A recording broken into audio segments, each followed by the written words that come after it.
Repo రేట్ల కోత వల్ల హోమ్ లోన్లపై వడ్డీ రేట్లు తగ్గుతాయి. ఫలితంగా ఈఎంఐపై కట్టాల్సిన అమౌంట్ తగ్గి మీ డబ్బు ఆదా అయినట్టే. అలాగని ఈ తగ్గింపు అందరికీ వర్తించదు. కేవలం రెపో లింక్డ్ హోమ్ లోన్స్ ను ఎంచుకున్న వారికి మాత్రమే ఆర్బీఐ ఇంట్రెస్ట్ కటింగ్స్ వల్ల ప్రయోజనం చేకూరుతుంది.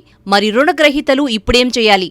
ఆర్బీఐ రెపో రేట్ కోత తర్వాత లెండర్స్ ఆటోమేటిక్గా వడ్డీ రేట్లు తగ్గించాలి. ఒకవేళ అలా జరగకపోతే మీ రుణ బెంచ్ మార్కును ఓసారి తనిఖీ చేయండి. మీ లోన్ రెపో రేట్లకు లింక్ చేసి ఉండకపోతే వెంటనే ఆప్షన్ మార్చుకోండి.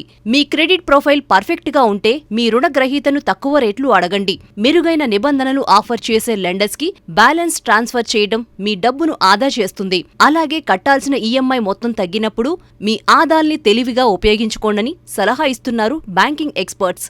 సాధారణంగా లోన్ తీసుకున్న రుణగ్రహీతలందరూ రెపో లింక్డ్ రేట్లపై ఉండరు. కొత్త ఫ్లోటింగ్ రేట్ రుణాలకు రెపో లింక్డ్ చేయడాన్ని ఆర్బీఐ 6 ఏళ్ల క్రితమే తప్పనిసరి చేసినప్పటికీ చాలా మంది రుణగ్రహీతలు ఇప్పటికీ ఎంసీఎల్ఆర్ లేదా బేస్ రేట్ వంటి పాత బెంచ్ మార్క్ నే ఫాలో అవుతున్నారు. ఈ కారణంగా కొత్త వడ్డీ రేట్లు అందరికీ వర్తించవంటున్నారు బ్యాంకర్లు. లోన్స్ తీసుకున్న వారు బ్యాంకుల్ని సంప్రదించి లోన్ బెంచ్ మార్క్ ను చేంజ్ చేసుకుంటే రెపో రేట్ల కోత వల్ల కలిగే ప్రయోజనాలు పొందొచ్చంటున్నారు.